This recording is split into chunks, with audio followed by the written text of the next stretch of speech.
and welcome to Therabites, where we bring you bite-sized episodes, each one a piece of the puzzle that helps to explain the therapy world, the research behind it all, and how it relates to families. My name is Dr. Dana Poole, physiotherapist and clinical lead at the Healthy Strides Foundation. It is my privilege to be hosting this podcast, one that is directed for families of children with neurodisabilities. We hope to be able to answer some of your questions through this format. To help us navigate our way through these big questions, we have the lovely, the one and only Kate co-hosting this podcast. Welcome, Kate. Hi, Dana. How are you? I'm really good, thanks. It's so good to be back in the studio having a chat. So good. Absolutely. So good. I love it. Yeah. I'm really interested to hear the... did you know? And see if there's anything relevant to today's conversation. Look, I think it's a stretch, but I think I can make it relevant. Love that. Great. Look, this new research caught my eye because I feel like since the pandemic, we've all been using video conferencing, so Zoom in particular, and how has it shaped our world? Well, you know, some researchers, I'm so glad people asked that, because researchers have gone, hey, I wonder too. And so they've done some research to figure out whether Zoom backgrounds influence how tired you feel after a video call. Okay, that's really interesting. How they got that funded, I wonder. Look, I asked the same questions. But look, maybe this might enhance our world. Maybe it might do. But they found that, well, they've called it video conferencing fatigue, or VF. So they've already started shortening things to make it suitable. This has been published in a journal called Frontiers in Psychology. So it is published work. Okay. And they found that if you have a virtual background that is very much using videos for virtual backgrounds, it can actually make you feel far more fatigued than if you were to have a blurred background or something based on nature. Interesting. Yeah, so they're just noticing because people sit there for hours on end talking on videos.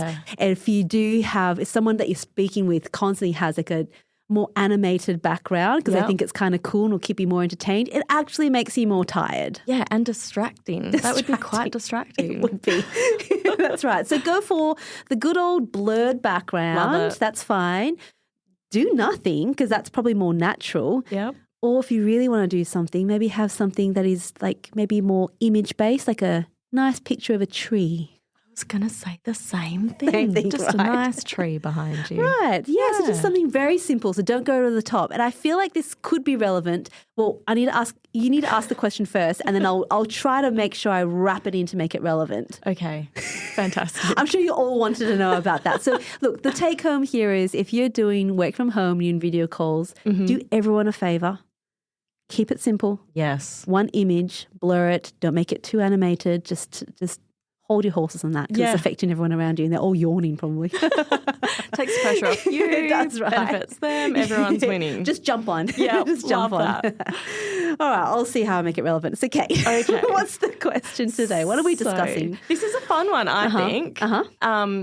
It's sort of, I've heard it before, but it's really become more relevant to me since joining the Healthy Strides team. It's something that's talked about a lot. Okay. And so I thought this is my question because I just think it would be really great for us to talk about for anyone else who's new to the concept or new to this as well. And it's the 6 Fs when it comes to therapy. The 6 F words. The F words. Yes. All right. That's a really good one. We love talking about the F words. There is definitely an F word that is missing out of all of this, and I will add it in a little bit later. But so the F words came out of a paper that was published back in 2012 by the really well-known Professor Peter Rosenbaum. Okay. And it was actually his wife that was looking at all of our models of therapy and what we should be doing. And his wife looks at it and goes, actually, you could turn this all into F words. And so his paper was called F words, I swear we should be doing more of this, or something along those lines. So really playing on that, right? And it has really taken the world by storm because it's just such a beautiful way of seeing children, families, people that we work with in a much more positive light and a strengths-based approch. So great. A lot of our medical models are what we talk about deficits. It's like this person doesn't have enough of this. They've got poor muscle control, poor vision, poor coordination, reduced strength. It's all like negative, right? And so you kind of go, well, what can you do about it? What are our strategies? How can we have this person in front of us live their very, very best life? And so they created the F words that still correlate with our medical models, but it just turns it and flips it on its head. I love that. I'm all about positivity. Positivity for sure. We just need so much more of it. Yes, we do. So the F words are function, how someone actually functions from day to day. So how can we get someone to be better at their functioning, whether it's using their hands, getting dressed, using their talker to talk, brushing their own hair, walking, running, being part of sport, that kind of thing. That's function. Okay. The other one is fitness. Speaks for itself, like making sure we're all actually fit, because we know that fitness is the biggest problem for many of us, regardless of whether you have a neurodisability or not. Yep. That's fitness. Then you have friends, and I love that you have this. So you actually are thinking about, how is this child making friends? Are we doing things that help them to make friends? Yeah. Is it that we're thinking about communication devices or things like that to help them to be with other kids? So it keeps that perspective. Mm-hmm. Then there's family. Mm-hmm. So important. Really We're not just looking at the child and what they are doing. They exist within this beautiful context of a family. And then there's fun. A very important one. Love fun. And then the last one is future. Thinking about that person's future, not just the right here and now. And so all of these F words really help us to contextualize what we should be doing in therapy so that we optimize all of these F words. I love that. It's beautiful. And so the only F word I feel is missing. Yes, tell us. It's food. I feel like in terms of joy, we should bring food into the elements of it, because we do talk about food a lot around Healthy Strides. Yep. It's very important. It's a great source of joy. So it could fall under fun potentially. But anyway, so those are the F words, and they really frame how we talk about goals, how we talk about therapy, and the why we do things. And I really always encourage families to actually think about what the F words are for them and how that shapes them. Yeah, so that was my first thought, is I hadn't really applied that much context to when it came to goal setting and things like that. I was always sort of thinking very immediate. Yes. Outcome-based, physical outcome-based, I guess, things like that, and wasn't applying until I heard about them, and I was like, oh my gosh, that makes so much more sense. It is beautiful. It really does make you be a lot more considered before committing to a goal, especially if it's something like, you know, you've got your physio every week for that term, or you're doing an intensive or something like that. Yep. I would sort of off the cuff come up with the goal and be like, what do you think? Yeah. Obviously important, but not taking all of those factors into consideration. Yes. So it was really good for me to hear about it and get more context around it. That's really good. And I would say from that, like based on how you said about setting the goal, that's a perfect way to start this sort of conversation around function, is notice the word is function. It's not that someone has poor muscle control or poor muscle strength. So we want to improve muscle strength. Okay, why? For what function? Yes. Because ultimately why we're doing things is to improve function. Yeah. So if you want to try to improve head control, yes, we can try to improve head control, but why? We want to improve head control so a child can use their talker device. They can look up with more ease. Yeah. Or they can make decisions by being able to scan their environment. And that tells us more about the context we need to provide therapy. And it's not just like, instead of sit-ups, we do head-ups. And just like constantly like to what end, why we're doing it. And so function makes us really think about that, right? Definitely. And then you go, okay, well, how does this then relate to their family and their friends? Yeah. Because that's a huge part of life. Like how much is it for you, Kate, to make sure that your family is happy and well and that your child has friends? Those definitely are things you think about as parents. Hugely important. Yep. And definitely I think in the early days it was, what's your goal? Well, for him to walk or for him to use his hand or like to me, they seemed really simple. They're not that really simple. But I wasn't really applying that context of what that looks like for our family, for our child fitting into our family, all of that. And so now our more recent goal setting has definitely been more why. Why do I want that? What will that look like? And exactly that. And then we've been applying the why to that goal. Yes. Yeah. So, I really understand it a lot better now. But I guess... Cool.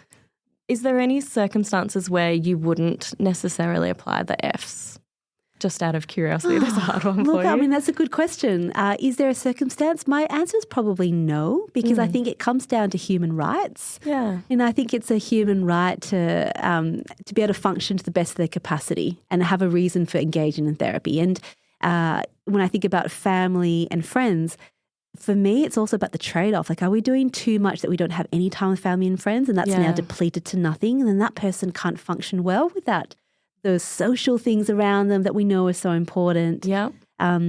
Fitness is so important for our health and well-being to make sure that we can continue to function. Mm-hmm. If we're not thinking about the future, then why are we doing what we're doing? So I can't see a circumstance in it.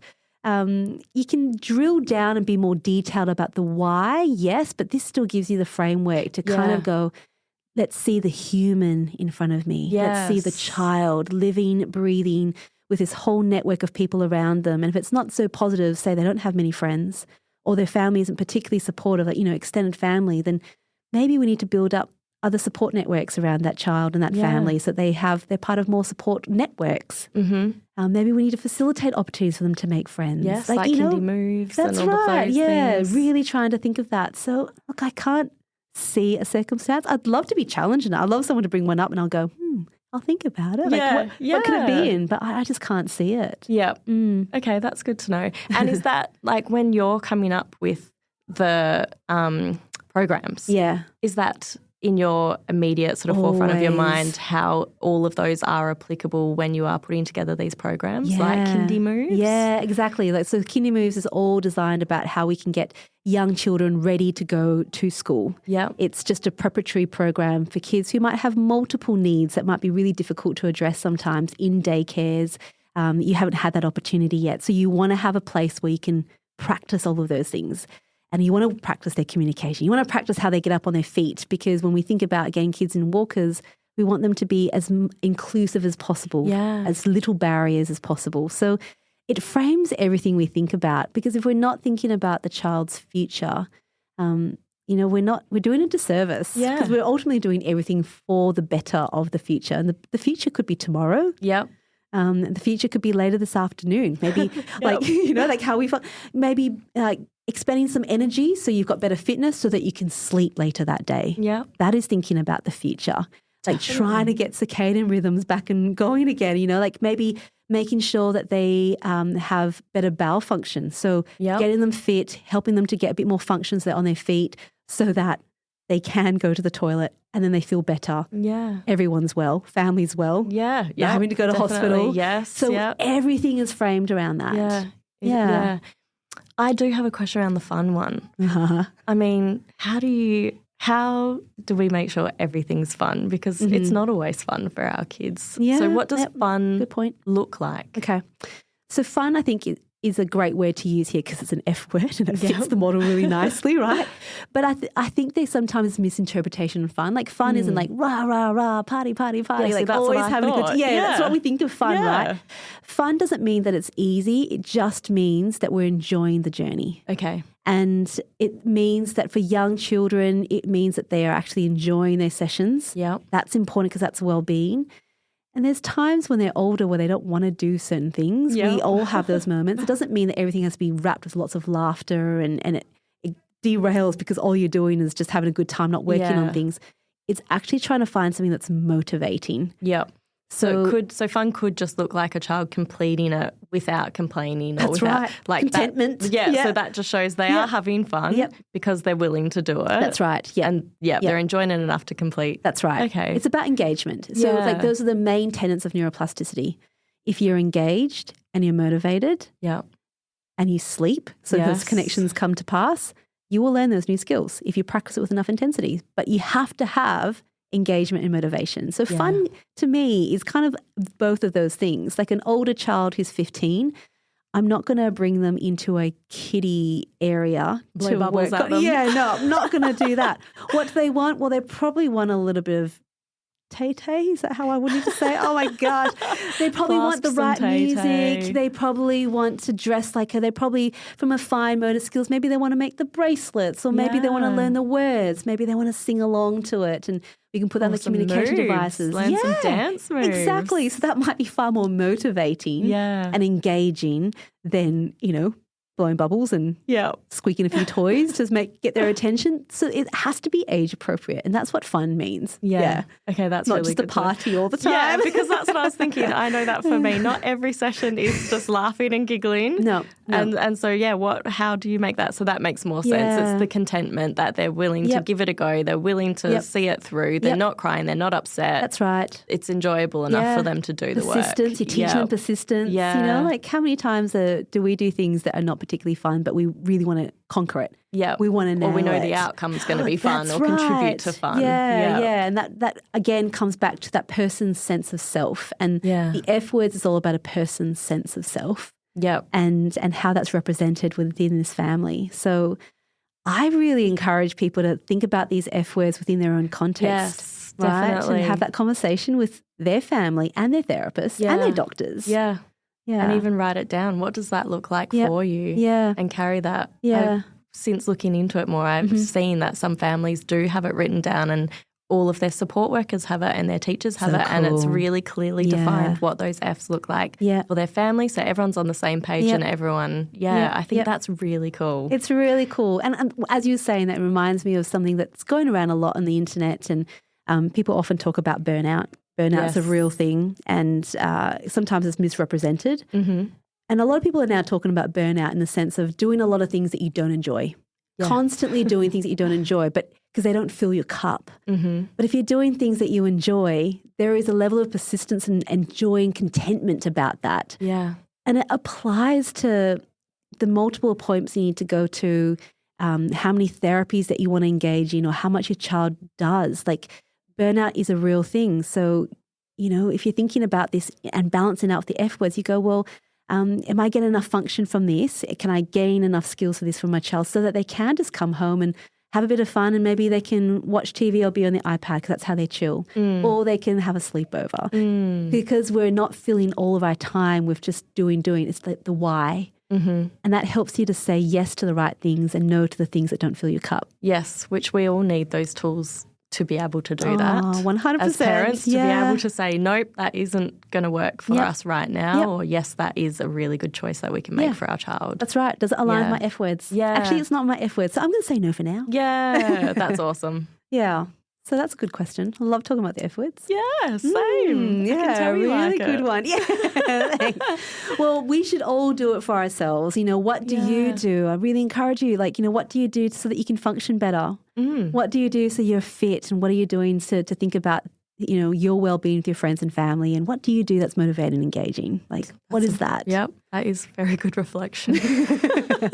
Lots to think about from this one. Yes. This went deep pretty quickly. We did. Did it relate to the Zoom calls? Yes. Maybe tie it in. That's right. tie that one in, Dana. I would say no, in terms of fun and engaging, if you want me to come on this video call, I want to leave this enriched and not tired. Yes, so I'm going to say to you, can you turn that virtual screen off and make it just blank?